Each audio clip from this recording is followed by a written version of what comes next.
Ата заңның қабылдану күніне орай оңтүстік өңірі мерекелі шара ұйымдастырды. Алдымен адам бойына патриоттық рух беруші мемлекеттік әнұран шырқалып, облыс басшысы күнгейлік жерлестерін Конституция күнімен құттықтады. Бірлігі жарасқан қазақ елі аз уақытта айбары асқан қуатты ұлтқа дәулеті тасыған ырысты мемлекетке айналды.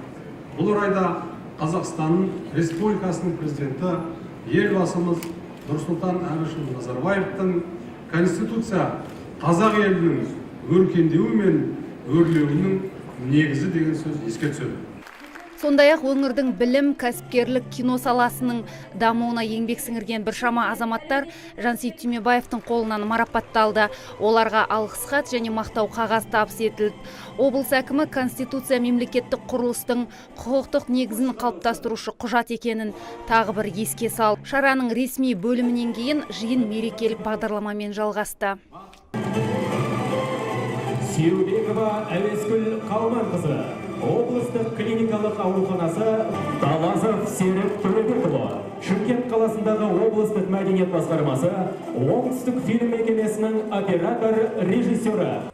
Айта кетейік, ата заң осыдан 22 жыл бұрын, яғни 1995 жылдың 30 тамызында жалпы халықтық референдум негізінде қабылданған еді. Конституция сол жылдың 5 қыркүйегінде өз күшіне еніп, ол 9 тарау 98 баптан тұрды.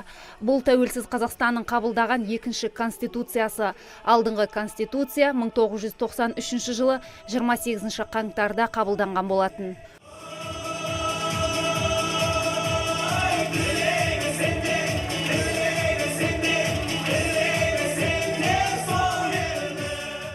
Ардақ Берден, Талғат Қырғызалиев, Абзал Тұрабек, ТВК.